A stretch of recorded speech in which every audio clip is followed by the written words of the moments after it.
Oh God, we ask that you be with us. We ask that you lead us. We ask that you be present to us in ways familiar to us and in ways that may be unfamiliar. Give us courage and hope and spirit. In Jesus' name, amen.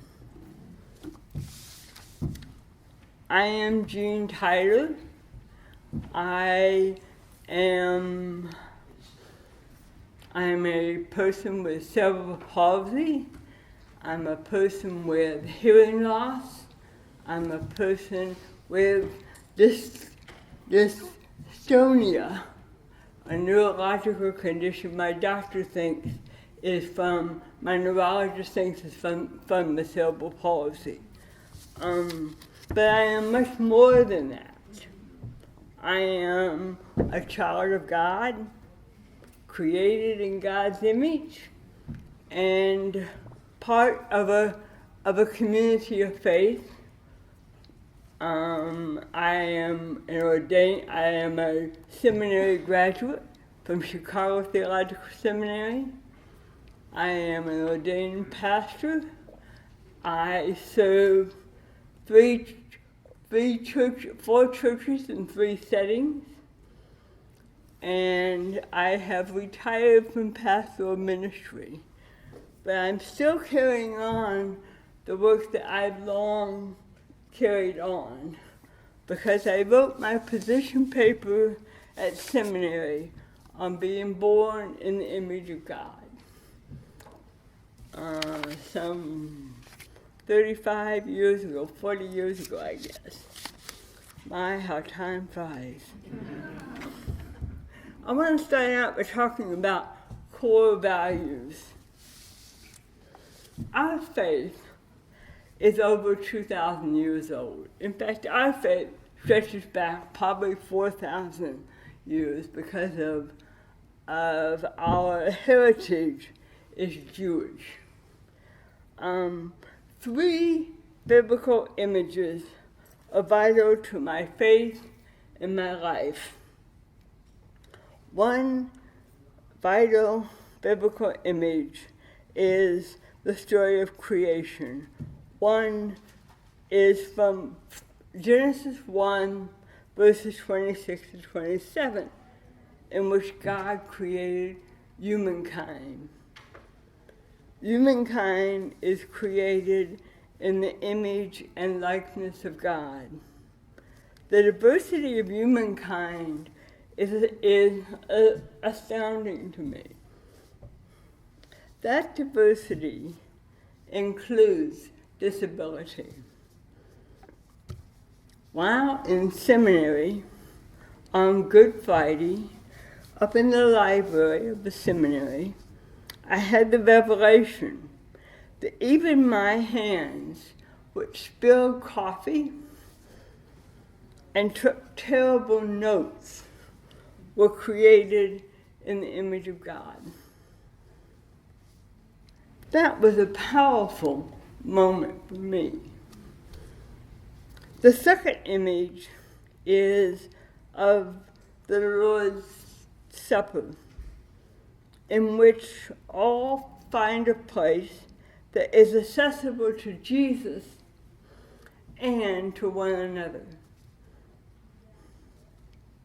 The third image is a parable found in the Gospel of Mark about the man who was unable to get in the door. The man wanted to get to Jesus. Somehow, 4 men carried this man up to the rooftop, tore open the roof, and lowered the man down for him to gain access to Jesus. I take this parable in the United Church of Christ. We can do this. We can say this parable, for me, is a parable that talks about that we need allies to gain access. Solidarity of being present is a gift found in the creation story of God, the Lord's Supper, and in the parable Jesus told. We are diverse beings, and disability is part of that diversity. All bear the image of God so as to have intrinsic worth. I belong now to a church in Madison, Wisconsin, and so the rest of this is going to be about extravagant welcome, changing lives. Now, the picture up here is a picture of my church. Can this church be accessible? It is a question, because right now there are places of the church that are not accessible. My husband wants you to know that the gray spots up on there are going to be painted white. This church was built in 1930. They did not have enough money to put a proper roof kind of thing on, so that is tin. And the paint tends to flake off. And so 7 years ago, they had a major fund drive, a campaign, major financial campaign, and they raised money. They raised money for the boiler, which was about to give out, and that paint has been all scraped off, and we are about to paint it. And it's all around the sides. So my husband wanted you to know, it's his church that we went to, and he wanted you to know that this is not how it's going to look. Okay. I want to tell you that First Congregational United Church of Christ has been on a long journey of growing accessibility. The first elevator was put in the 1960s. This church has 5 levels within that building. And it's a complex building. But nevertheless, okay, First Congregational UCC has a committee named Accessibility Committee. When I joined there, the name was Special Needs Committee.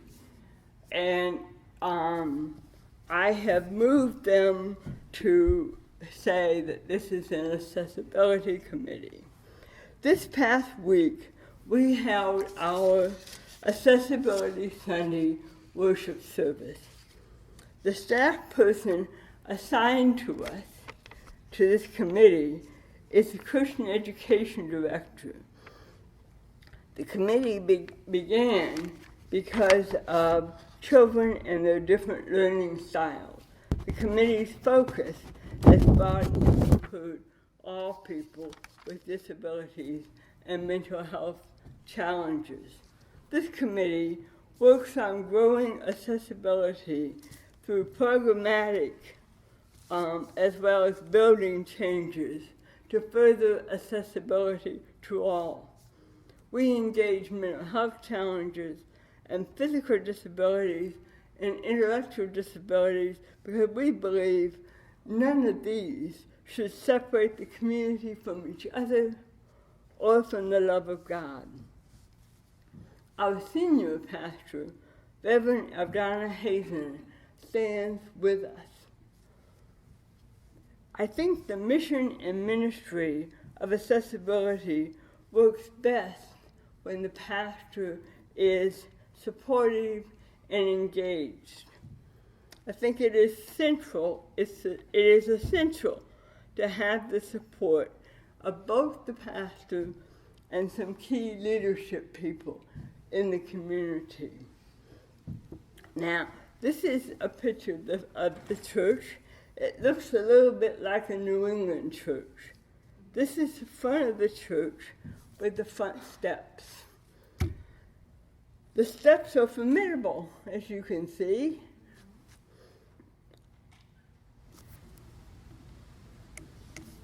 This is,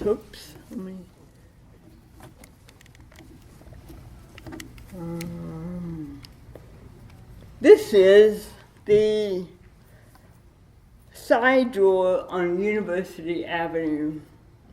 For whom do they work?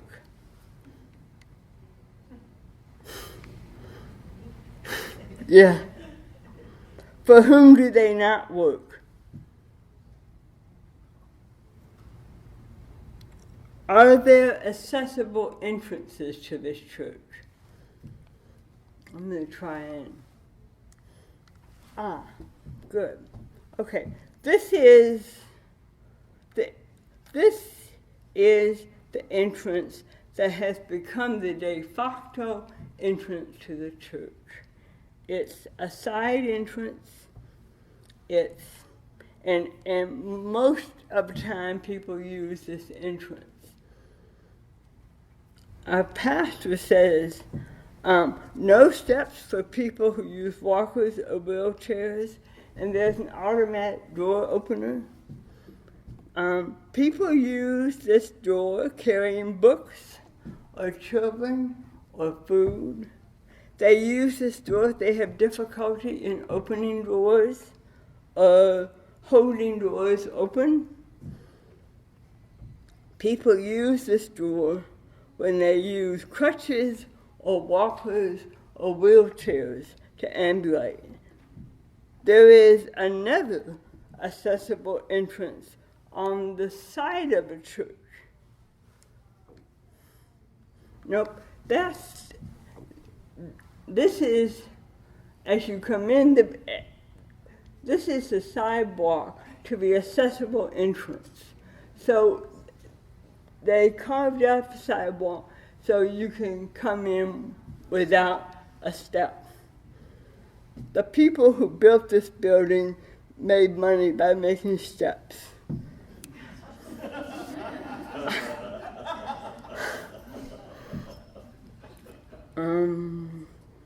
Okay, so this is another entrance that is accessible. It's on the side of the church. It is unmarked. So I didn't even know this was accessible until I took the pictures. I learned a lot about this building working on this workshop. So this is an entrance, and you go, the steps are on this side of the building, and you walk through this entrance. And there is the door, and it has an accessible button on the door. We do have plans, however, to make an entrance to the front of the church when we redo the steps.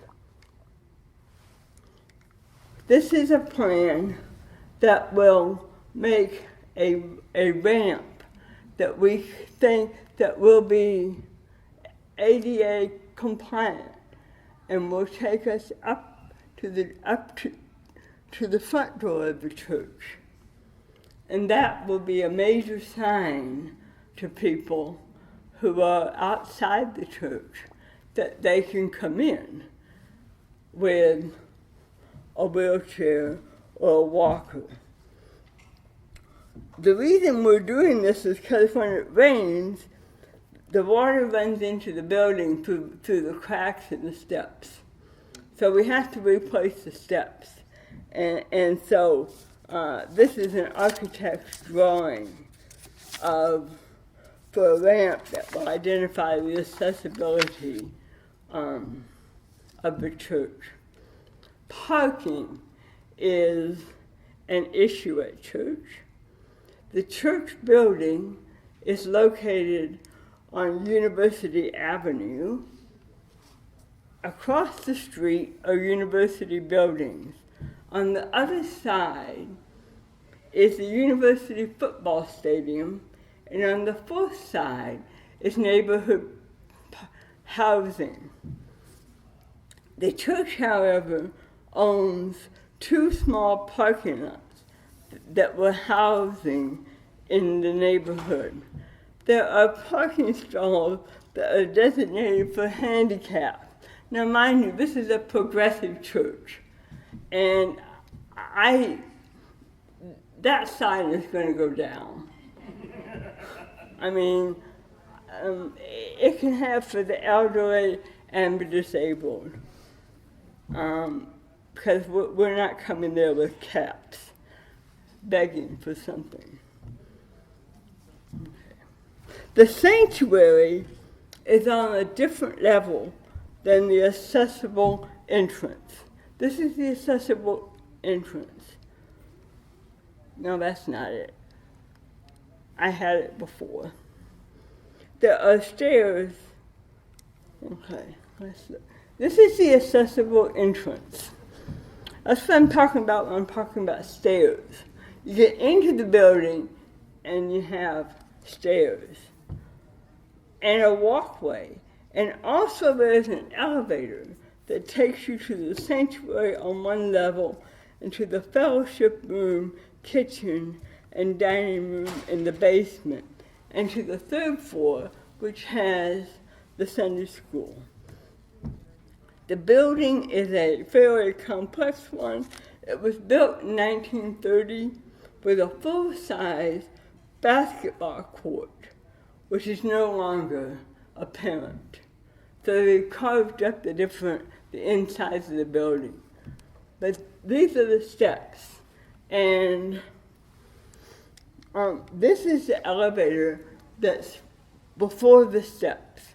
Just before the steps is this elevator, and the doors open on both sides so that you can get to the sanctuary. This is the second elevator that they put in. They took the other one out and put this one in. Actually, they built the entrance for this one. When I arrived at the church 4 years ago, the chancel held a pulpit which was inaccessible, and also a lectern which was accessible. One Sunday we came to church and the pulpit had been removed. Nobody knows where, it just moved. And so we have the accessible pulpit. And as you can see, the chancel has several steps raised up to get to the chancel.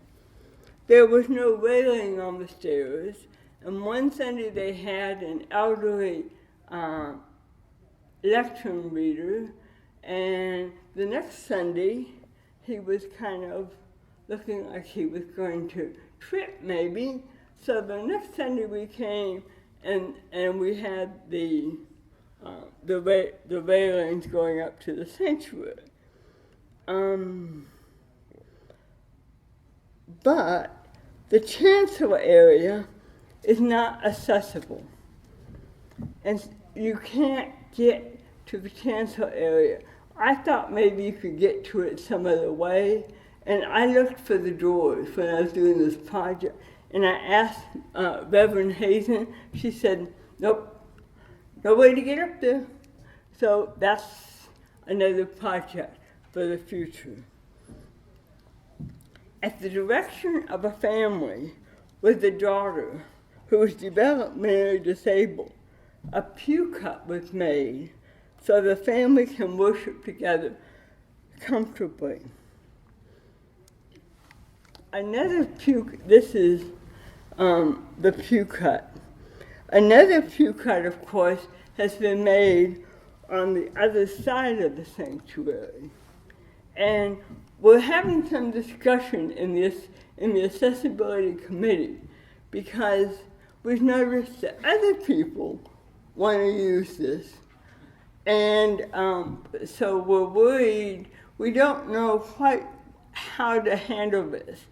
I think that maybe what the congregation is telling us is they want more pew cuts. But, so we're trying to figure out what kind of signage we can put on this pew cut so that people can respect that this area has been determined to be a place that is accessible, particularly for wheelchairs and their companions, their family members, their dog.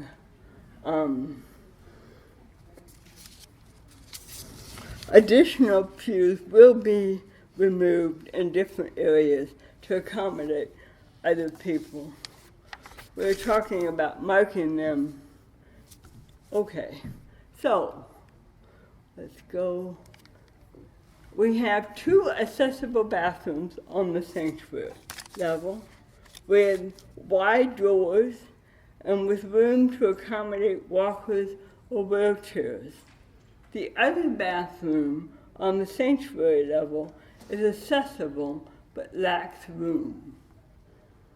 The bathrooms in the basement are also accessible with more room to accommodate walkers or wheelchairs. And there's a bathroom on the 3rd floor. No, that's not it. Oh, well, there's a bathroom on the 3rd floor that is also handicapped. Not handicapped, it's also accessible. I'm tired. The church installed T-coil, a hearing loop system that works with a switch on the hearing aid. It's a copper wire, and this technology transmits the sound directly from the microphone to the hearing aid. The T-coil has been installed in the sanctuary and will be installed in the chapel. A portable system will be available for the basement or for another room. This is a great improvement over older technologies, over other assistive hearing devices. The T-coil makes hearing easier and more accurate. I leave church much more rested because I don't have to work as hard to understand speech. And that's one reason I really love this T-coil. And this is the symbol for T-coil. You have the blue and the white with the hearing, and then you have the T, and that's the signage for T-coil. And I can't tell you enough about how much I appreciate it. Okay. The brown strip is where the T-coil is located. Kevin, can you? I'm afraid if I get down here. It's on the floor here? Yeah. They usually want to install a T-coil in the ground. What, you have a question? I thought you were gonna, I'm more familiar with it being around, the top of the. Yes. Now, our building was built with steel. And steel and this technology do not work well together. We first thought we could install it around, but when it was installed, it didn't work. We had a test run with the installer, and it didn't work. So then we went to another company, and they came up with this way of putting it in. But you're right, and it would have been much cheaper if we hadn't had so much steel in the building. We offer large print bulletins as well as 22-point print bulletins. I am a scripture reader at church, and I have spoken during, and have preached half of the sermon during our first Accessibility Sunday. We held that worship on the second Sunday in October, and that Sunday has been dedicated to the LGBTQ people, because that's the Sunday that they voted to become open and affirming years ago. So we had a service, and I preached half the sermon, and Rich Footling preached the other half of the sermon. And we offered our own perspectives.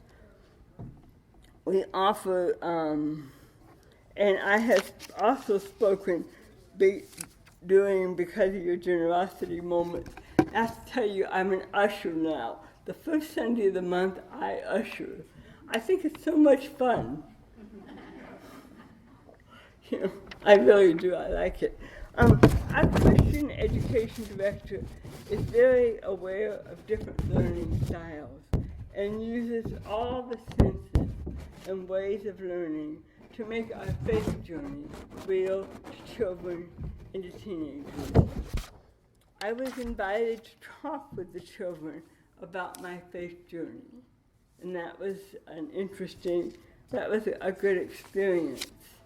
Our Sunday school includes children with disabilities, including children on the autism spectrum. Our confirmation class is also inclusive of different ways of processing information and diverse levels of understanding. Acceptance and belonging and leadership are values we cherish at First Congregational Church. Using each other's gifts for the benefit of the whole is a goal of our church. 2 older members of the congregation with developmental disabilities hand out bulletins monthly with their mentor. This summer we held a workshop with Eric Carter. We focused on people with developmental disabilities. I believe in leadership development for people with disabilities. I learned to be a leader by trial and error. One time I sent people to the same meeting in 2 different locations, hours apart. That was a tough thing for me. And what I did was I sent out a letter from my church inviting people to a meeting where 4 people who represented the Wisconsin conference from each of their divisions to come to a meeting we were going to talk. And unfortunately, I forgot to add in Madison. So half of the people drove to La Crosse, Wisconsin, which is 3.5 hours away from Madison, and half of them drove to Madison, to the conference office. So I learned pretty quickly that none of us has all the gifts for leadership. I learned to work with those whose gifts complemented my own. I learned to trust my gifts, not my limitations. I learned to be a writer by trial and error. And I have to tell you, I failed freshman English in college. And I didn't take it again until I was a junior in college, because by then I knew I could write. And I took freshman English. Here's a couple of other pictures. This is a chapel, and these doors are difficult to open, and there's no door opener for the chapel. The pews are uncomfortable and they are too close together, and they just don't work anymore. And these are things that we are going to be changing, because you're always making progress. We are talking about years of work in progress. The elevator was put in during the 80s, the present elevator. The church had a Williams assisted hearing system before the T-coil. It was not nearly as effective as the T-coil. The T-coil was put in about a year and a half ago. Our latest efforts to bring our 1930s building into the 21st century are the result of this major fundraising campaign that began with the need to replace the boiler and to repaint the top part of the church. The efforts to improve accessibility has come under the rubric of renewing our building. In conclusion, I'd like to say that this church not only has accessibility on its wavelength, it also has hospitality on its wavelength. When I came there, I felt so rather isolated. And so the pastor invited me. During Lent, we had a series of speakers, and I shared my story during one Wednesday during Lent, and that really made a huge difference for me to be able to share my story, but also for them to be able to hear it. And so we also have a mental health ministry. It is not separate from the accessibility. It's not separate from the accessibility committee. I don't know where that will go, but we had sermons on it. Our pastor revealed that she has mental health challenges. Her family has mental health challenges, and so we are becoming much more open and affirming and accessible and inclusive. But it is not a given, and we have had to work at it. But it is becoming much more of reality for us. And so, if you have any questions or comments, yes. Jeanne, you mentioned a portable T-ring or portable sound system. Yes. They have, yes. Okay. My husband went out on a limb, which I thought was pretty audacious. He went and bought a portable T-coil for our house, for our living room. And I tell this story because it's really so funny. I have never liked TV. I've never really understood TV. I couldn't hear enough of TV. And so John had the run of the TV. He watched whatever he wanted to watch. He watched football.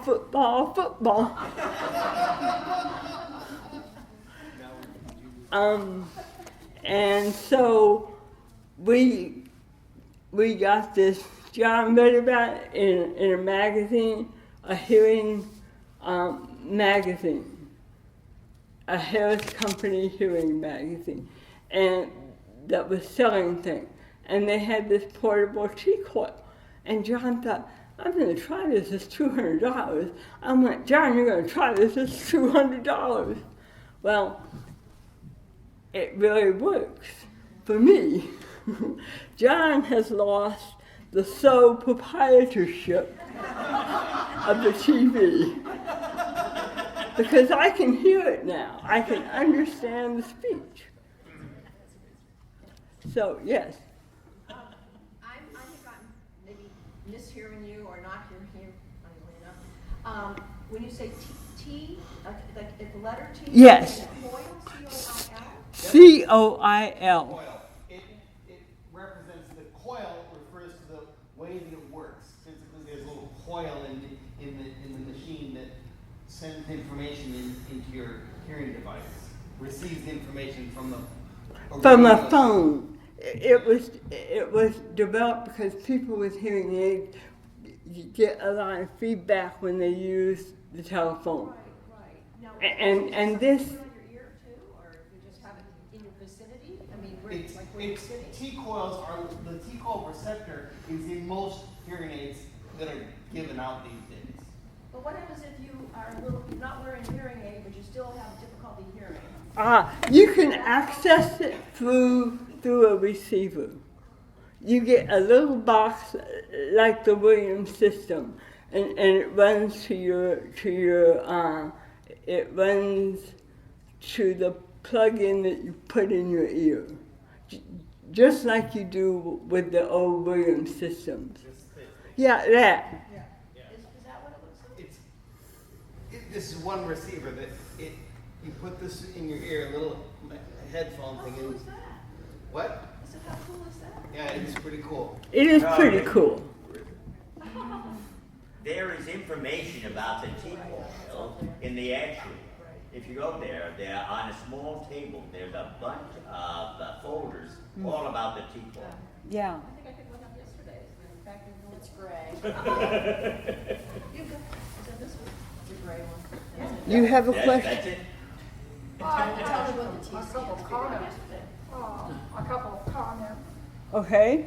I had a question for you. If you use the captioning on your TV, do you use that? Captioning on your TV? I didn't know that existed for years and years. No, well, we have closed captioning on our television, and Do you use it? oh yes, yeah, it comes on automatically in our TV. Okay, but the comment I wanted to make was when you're talking about the T-coil. There are different kinds of assistive listening systems. Yeah. So it doesn't work for everybody, Yeah. depending on what kind of hearing loss that you have. For example, I'm profoundly deaf, Mm-hmm. and I don't understand speech. It's a nerve loss, and so I don't understand speech. I can hear loud sounds, but not understand Yeah. the words, for the speech. So that kind of assistant doesn't work for me, unfortunately. So you have to think about, I don't want to promote my workshop, but in the Dropbox under my workshop is there's two things. There's a survey that you can use to survey for the needs of your congregation. And the other thing that's in the Dropbox is, I'm sorry. No, that's fine. This is the point of book. Is a mini checklist for accessibility. What I did was I took the ADA and accessibility code compliance indicators and summarized the things that were most necessary for a congregation to be accessible. And you're welcome to use those. But the best thing that you can do is ask the people in your congregation what they need. It's amazing when we survey our congregation and things I got back on that. We had recently changed our bulletin, and so I got some comments like, where are all the pastors' names of the previous pastors on the bulletin? They took them off. And I'm looking at that, I'm the accessibility person. I don't have anything to do with the names of the pastors on the bulletin. It was, that's not my responsibility. But it's interesting the things that you find out about that. And we have very hard pews in our congregation. Our church is 150 years old. And we provide pillows. Yeah.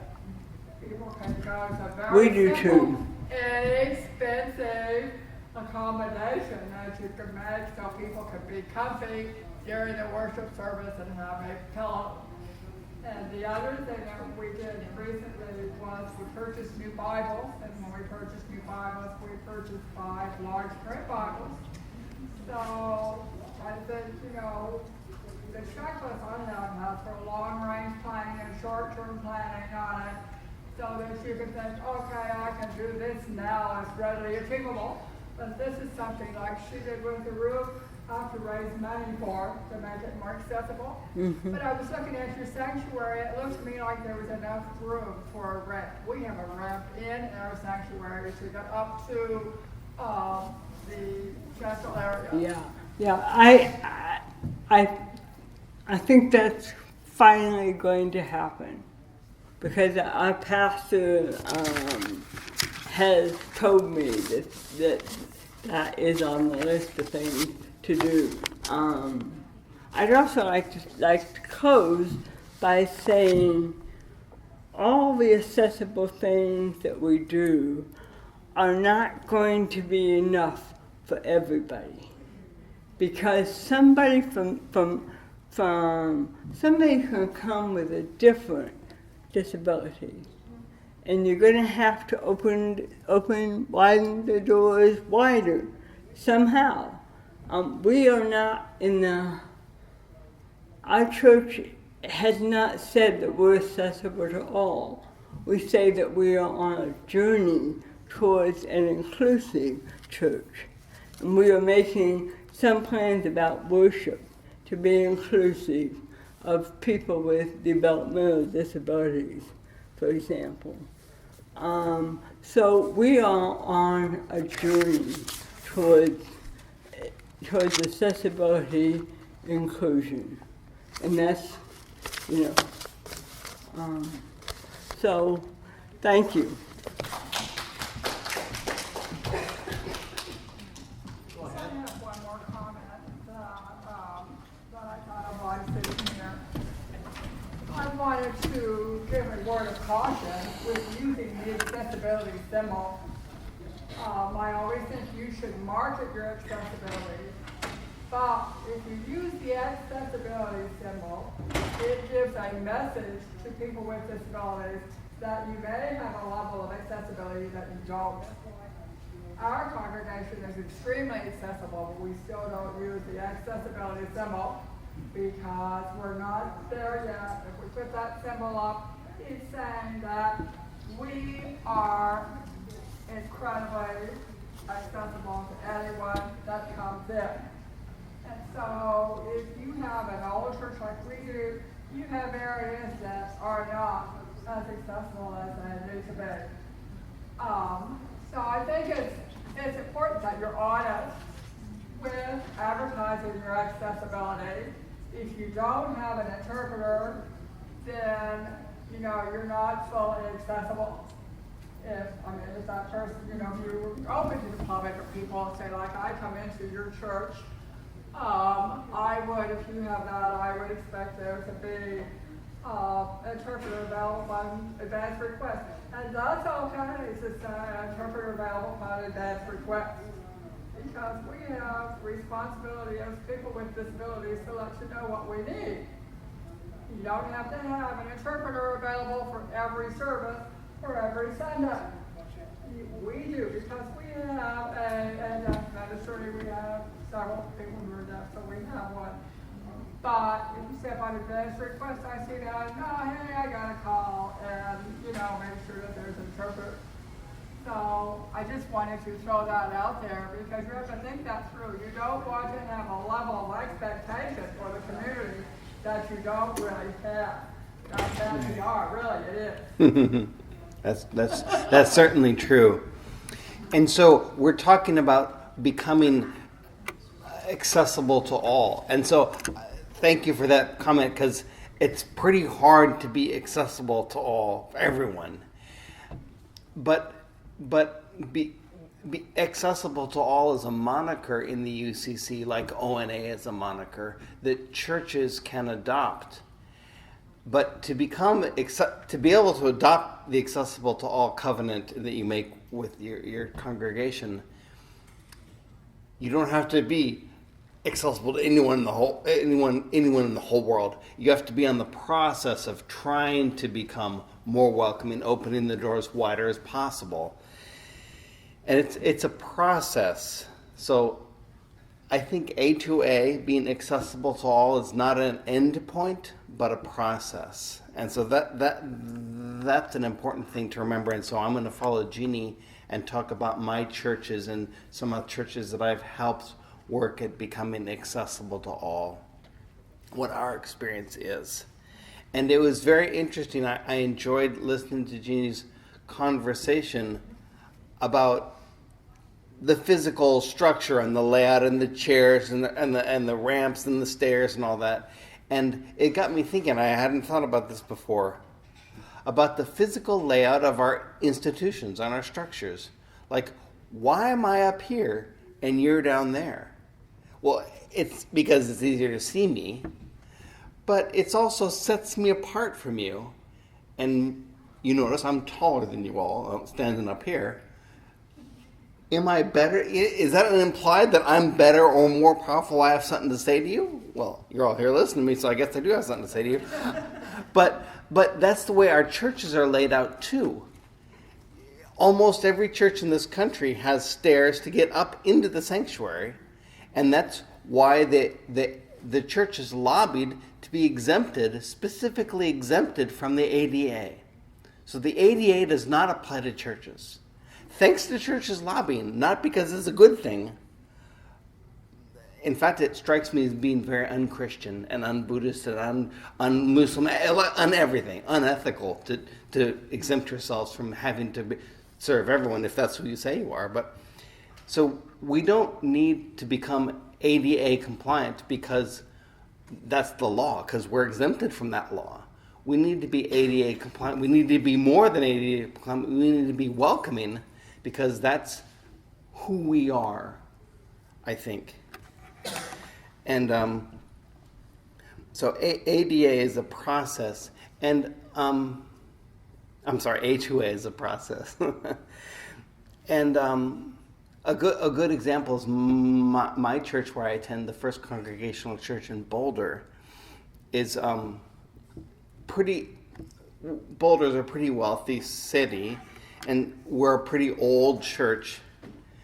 And so there's a little bit of money in the pockets of our congregants.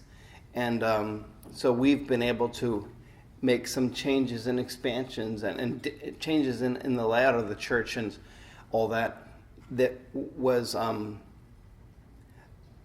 made us become more accessible. We got in door openers and stuff like that, and we had enough space and we could put a nice big ramp. It was interesting. We had this ramp in the 50s. We put in a ramp. That church put in a ramp. That was before I was born, but they put in a ramp, and everyone thought, "Oh, this is so great for we're so open and accessible." But it was really, really, really steep ramp. And then the minister, once a couple of years ago, pointed out when we were talking about an accessible Access Sunday in October, that the ramp was put in there not to help people with wheelchairs into the church, but to help coffins out of the church. So that was like, oh gosh, it's true. It was made burying people a lot easier when you could just usher them in and out of their coffins in a ramp.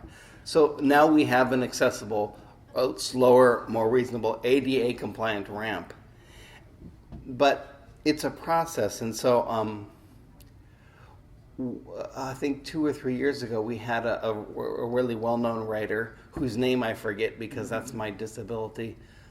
I can't remember his name, but he uses a wheelchair, and so we're all proud how great we are, and we're A2A and all this.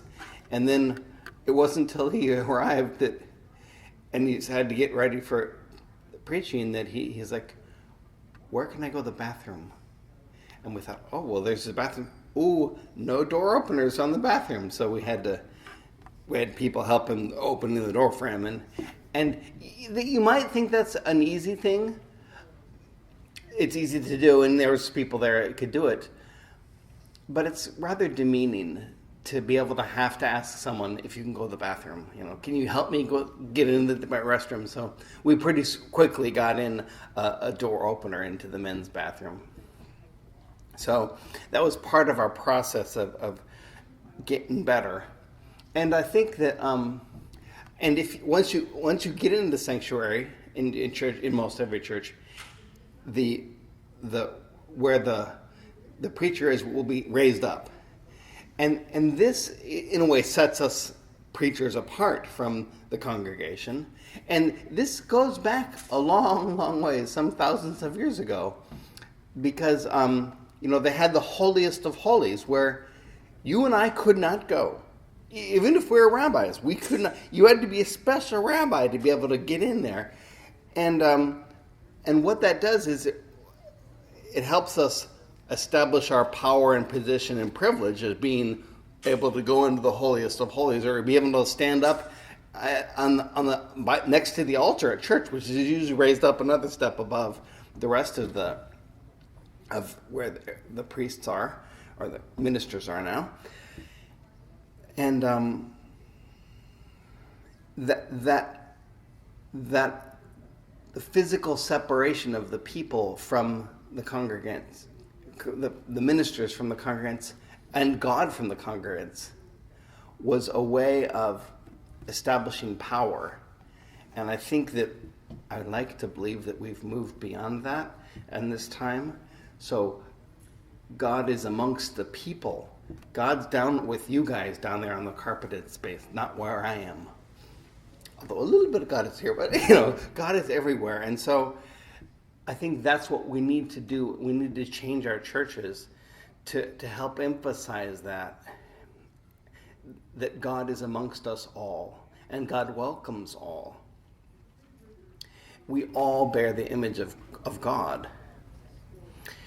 And so for a long time, with accompanying the churches being, and the pulpits being separated from the congregation up high, was this image of God as an unchanging being that's usually had a beard, But I think that people are starting to grasp that they're changing image of God, so going with this, we have the UCC, dare call it a motto, the never place a period where God has placed a comma.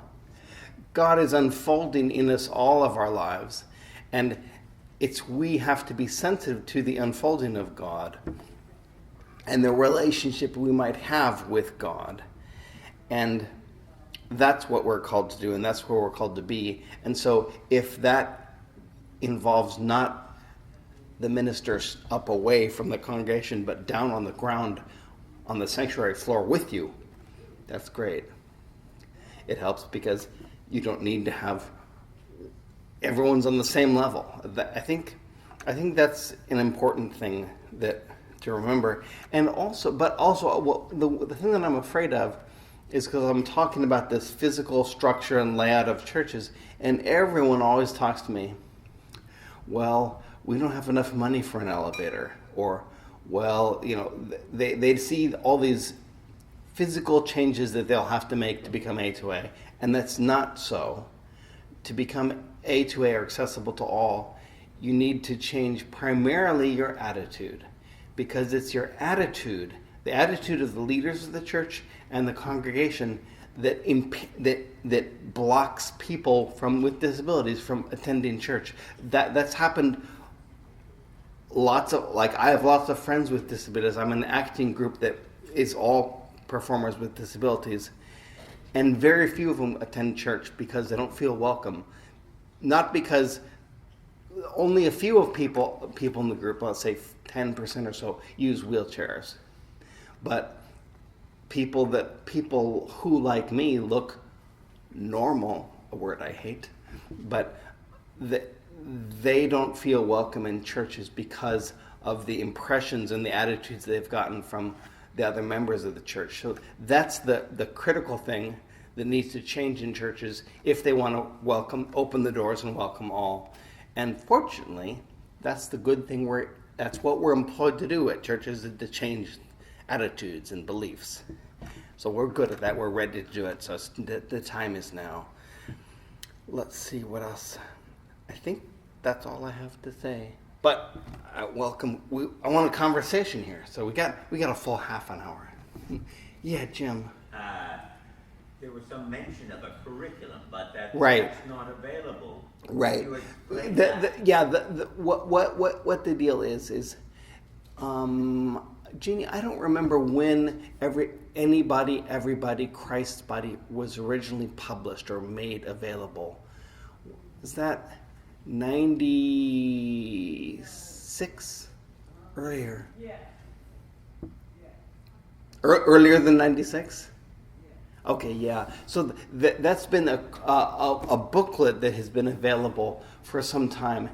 Two words, every body, anybody, Christ's body. That's been a workbook. It's pretty thick, actually. It's about 152 pages. Booklet about becoming accessible to all. And so that's been available. I call it the Bible of becoming, of the UCCDM, the Bible of being A to A. The problem is it's read and used about as much as the Bible is, which frankly, need I tell you, it's not read, not used very much. It's also pretty thick. It's really pretty. It's a big document, has lots of stuff. So what the UCCDM has done is we've decided we need to break that up into smaller booklets. And we're trying to work out how to do that. And so we haven't got there yet. We haven't broken it up. But it's still, I believe it's still available at uccdm.org. In a couple tabs down, you can find a PDF copy of it. Yes. So I'm Robin, and 2 years ago I went to Widening the Welcome Right. in Columbus, and I loved the whole thing about it. Right. Yep. So I went back to my church and I downloaded that document. Right. I was overwhelmed. Yep. Yeah. So I am so grateful that you're going to condense it, because I have a lot of interest. I'm going to try to get some people in my church. Right. But making it Readable. friendly. Yeah. Because I started reading that, and I was getting more and more worn out. Yeah. And I just was reading it. Yeah. So thank you. Yeah, for your efforts. exactly. People get tired from trying to, and it's so daunting, and it's not a huge daunting task. Yes. So a resource for us.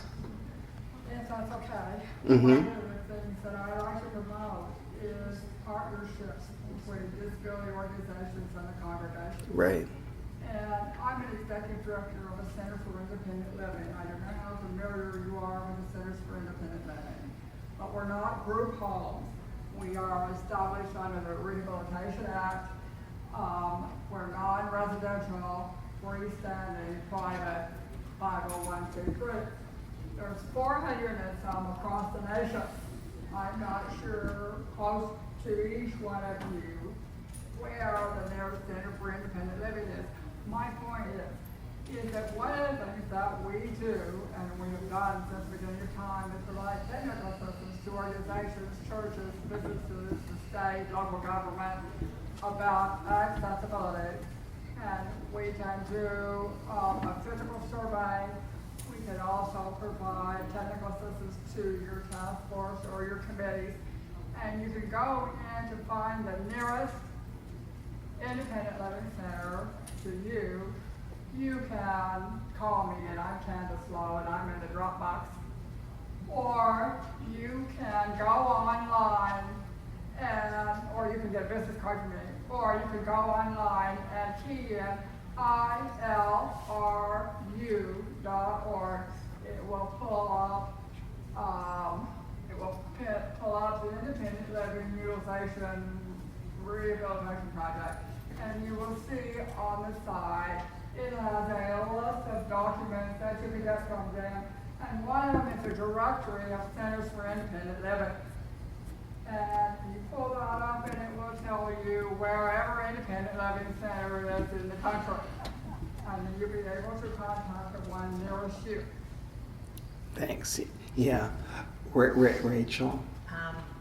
I want to give some clarification because I don't want anyone to think that we misrepresented you by the statement that's in the booklet. Planning this event started 18 months ago, was it wrong? Something like that, yeah. That. And at that time, we really did think that we would have anybody, everybody, Christ's body rewritten to give to you. Broken up and rewritten, yeah. But things did not, and we tried. We had a writer, the whole 9 yards. It did not work out that was satisfactory and would give you the best options. So we opted as the DM board to try to do things differently. Right. And so, yes, it said that you would receive this, but you would not want what? No. Trust me, you want. So we are trying to condense it. We are trying to make it more user-friendly. We are trying to be the best at offering inclusivity. Inclusiveness. Thank you. But I will say that Kevin has written a booklet. Yeah, that's right. You brought the booklet. I didn't bring the booklet, but I saw at another event yesterday. They so somewhere on one of the tables there's a book that's like I don't remember the title of it, like the primer of becoming accessible to all. It's an 8-page booklet that has some guidelines and help, and so it's down there. Yeah, it's the same table with the A2A buttons exactly. So you do have something that you can take with you. There's a trifold. Yeah, the trifold is very helpful. It deals with how to treat people with disabilities when in your church, and because most of all you guys have to love them, but there's good ways to love and there's not so good ways to love. But there's some little guidelines that are helpful, I think, for everyone to know. And I didn't write them all. What I did is I browsed the web for hours and hours and got the Federation for the Blind, and I put everyone, worked out everyone's. They're not my opinions. There's like what people who have those disabilities say would be a good way to help them treat. In the back there, yeah. I got a couple of questions. When I went to college, my best friend had cerebral palsy. He was in a wheelchair, and we got into trouble with Kansas City at the Crown Center Hotel because he wanted to go up the escalator in his wheelchair. Mm-hmm. So I took him up the escalator in his wheelchair, and we got in trouble. Yeah. And then years later, he came out to Disneyland, and that was really kind of neat because we didn't have to wait in line. Mm-hmm. There was one ride, it was the boat ride that went through the jungle. Right. The hippopotamuses, and he wasn't allowed on that ride unless he could walk. Yeah. Now, have things changed since the 80s and stuff like that? I mean, and what about the runways at the airports? That you can jump on and you can ride. Yeah. Are people with wheelchairs allowed to be on those, or are there restrictions? I'm not the best person to ask that, but maybe Jeanne. Well, I know that there's been issues with Disneyland for quite some time.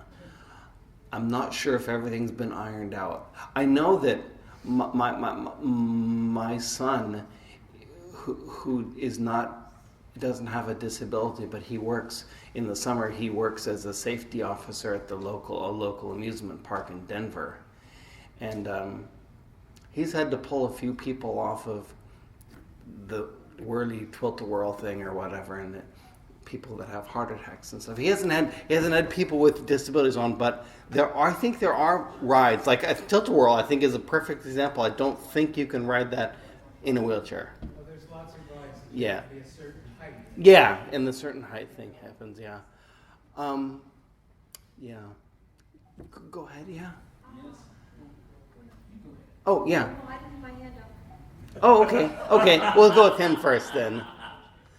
The workshop description refers to full inclusion of persons with mental health challenges. Right. And I'd like to hear you speak to any mental health challenges that you've identified as something that you can work with, and how? Oh, you've got the wrong person here, because I'm with. No. There's still a little bit of, as much as like this conference is being put on by the UCC Disabilities Ministry and the Mental Health Network. Those are not the same organizations. They're different 501c3s. And at my church, in the First Congregational Church in Boulder, we had for a while, there was an inclusion team for the UCC of becoming accessible to all, and there was a mental health network thing. And we were like going the same way. So then Alan Johnson and I, who also attends my church, after a while we're doing the same thing about inclusion. And so we joined forces. And so I'd have to say, in all honesty, at my church, that's gone pretty well. We join forces, join resources, and that's helpful. Still, I believe there's a little bit of tussling between the different sides of the movement of inclusion, and people will feel left out or excluded sometimes because of the other group is taking power for a little bit. So it's a delicate balance that needs to be struck. And Does the curriculum, when the curriculum is rewritten, will that address it? Yes. Yes, it will. Yeah, exactly. Yeah, I think that it did before, I believe, a little bit, but it will now. The newer curriculum will much more directly address this issue. I think that's right, so yeah, it's something I struggle with on a daily basis, but it's good, a good struggle. It's good. Yeah, we all struggle, so it's a good struggle. But yeah, we will address both of those issues now. So To me is there's the two sides here. Right. And if they can be combined for churches to use. Right. It would be fantastic. Right. So Yeah. your work will be very appreciated. Right. Yeah. And for example, right now there's the moniker that churches can choose of being A2A, or accessible to all, and there's also a moniker that you could be a wise covenant. Oh, now you're asking the guy with memory trouble what wise means. Welcoming, inclusive, supportive, and engaged, I believe. So, so there are two different monikers. I think they're saying it's kind of the same thing. So I'm not sure if there will be a proposal before the national body, or even, but I have heard several people say to me even this weekend that they're thinking of doing them both. And so, yeah. Jeannie? Yeah. There are times when disability and mental illness occur at the same time. There are times when the society pressure of being a person with a disability can contribute to depression, to alcoholism, to suicide attempts, and those are things that make us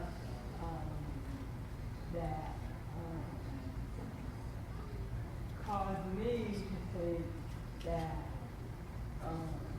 some mental illness and some disabilities are like different from each other. And some of them are not different from each other, and some of them converge. And so that is something that I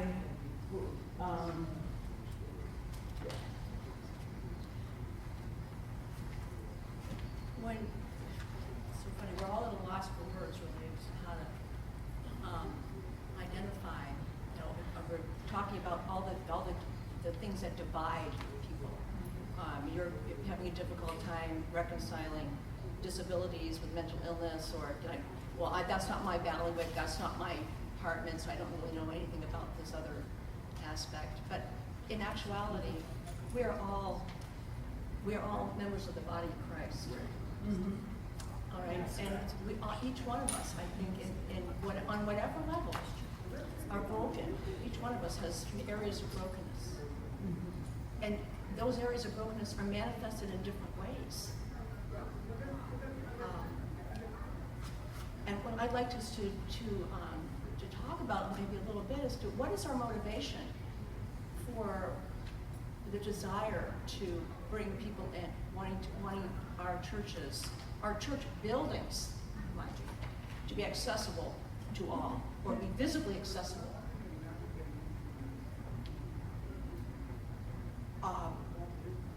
So there's the church as a building, but there is also the church, the body of Christ. The church We are the church. The church is a community of people. The building is something different. But the church is a community of people. And what some of us are saying is if we can't join you because of the building, we can't hear you because of the sound system, we're not going. Why do we want people to come to church in the first place? Why do we want to welcome people in? We are already in the church. We are already in the church. We have children who can't process information about. We have children who have developmental disabilities already in the church. But why do we want them to come in the first place? To hear the gospel of Christ. Is that not the reason we want people to come? And to know that God loves them all, that we are all part of the same body, Yeah. and we are. I think it starts with an attitude of the heart of the people that make up the body of Christ, the church. That's called hospitality. The ancient practice of hospitality, going back to our Jewish roots. I would think that working on the attitudes of the congregants is also a big part of that. I believe that's where it starts. Right, I think that's a part, right, I think it's a partnership. Educating people and understanding how Yeah, the attitude needs to change. people who are what they perceive as being different from themselves, how those people are thinking, how are they feeling inside themselves. The one thing to try to, when our little posse from Pennsylvania, which is what when we go back, one of the things that, there are a couple of things right away that we're actually reconstructing our chancel, during chancel renovation, which includes a new sound system. One of the first questions I'm going to ask that committee when I go back is a T-coil anywhere in that discussion? Because this is the first I've heard of it, which doesn't mean it's not happening. I'm not on that core team. But I think the reality is we have to look at, if we have a T-coil system, it's not just going to be for those who are identified as being hearing impaired. It's going to benefit those elderly folk who, as they age, their hearing diminishes. You know what I mean? I think to look at, you don't have to have an identified disability to have things be a benefit to you. You know, I mean, I think that's also part of the understanding. Or it may take, if you have hip surgery or in a wheelchair, you're going to be very happy that we have that automatic accessible door to come into the sanctuary and the elevator. You know what I'm saying? So it's No doubt. it's also a wider welcome than just, identified disabilities. You have something to say. I think it's unfortunate that we separate disabilities from mental health challenges. And I think the reason why we do is because mental health challenges are not perceived as being biological, physical problems. They're perceived as being mental problems and not being really real. And I think it's really important for churches to realize that mental health problems are physical, biological problems, which makes it difficult sometimes for people to communicate with each other, for people to understand what's happening, to be able to feel included in a place, I think it's really unfortunate that people who have disabilities do not claim people who have a mental health disorder and want to keep themselves separate and distinct from them when they should be included also. And I think that that is really unfortunate. And I think it does a disservice to people who have a mental health challenge. Thank you. Thank you. I would, I agree with that, in part because of my own experience with depression and with suicide. So I do know what you're saying. Alan, at a previous meeting, quoted John Dewey, who said something about it's more profitable for people to act into thinking correctly than it is for people to think into action. Yeah. So, it's a double focus here, or double interest. One, to help change people's attitudes, but then you ask, how do you change people's attitudes? We cannot do that. We can change an attitude. Okay. John Shay's hard. But one of the things that can help is when you start doing physical things, like doing something about a ramp, oh my, that begins to get people to thinking about that. And so I think it's a twofold process. Right. Education, but also doing action steps. Yeah, we act ourselves into a new reality. It's how I like to talk. Oh, I had a comment. You were talking about making the church, accessible, accommodating, and inclusive for those who already go. And I agree with that wholeheartedly because we're all getting older. I'm getting older by the minute. I'm older today, a lot older, but I tried to get out of bed this morning than I was yesterday. But I also want to say that there are people out in the community that have not previously been able to attend a congregation and be connected with the congregational community because of access. Mm-hmm. And I'm going to briefly tell you my story because I think it brings this point home. I was 16 when I had a car accident caused traumatic brain injury and deafness and a lot of mobility problems. Plus, Lord help me, I had depression. So I grew up in a very fundamental church and grew up with more of a punishing God as opposed to a loving God. I mean, I thought lightning was going to strike me every time I breathed. So that was my perception of God. And I was not able to go into the church because I used a wheelchair at the time and I needed communication accessibility. So we have a reign for about 40 years that I did not attend church. And I worked within congregations to try to help them become more accessible, but they weren't accessible to me. Why didn't they bring the church to you then? Because there's an issue with the communication access. People do not understand that communication access is as important as physical access, that you have to be able to get into the building. But because I had multiple disabilities, if I fixed it and you had a wreck, it still was not accessible to me in the church. So I found a church that had all of it. And I want to say that the change in my life, I lived 40 years being very isolated. I had my work, I had raising my children, but as far as really being connected with the community, I wasn't. And as far as really understanding that God was loving instead of going to hell because I listened to Elvis, was a real different experience for me. So I found this accessible church that provided physical access and it provided communication access, and the love just boomed outside the windows. Being connected with people and that community and being able to participate in the church life, not just in the worship service. I serve on a committee. I had the accessibility task force. I'm very involved in a lot of the activities that happen within the church. It's not just worship. Has completely changed my life and completely changed the way I look at people and the way that I look at life and the way that I'm able to connect with people. And so this year I started seminary. I'm almost 100 years old. I don't know where that is going to lead. But I'm saying, my point is this. It's awesome to make it accessible for the people that are already going. But you have a lot of people like me that have burned their bridges, that don't have family. I don't have family except for my kids. And who are not connected. And it's very important when you think about mission and you think about outreach, you think about some other country. You think about going to some other part of the United States as a part of your mission.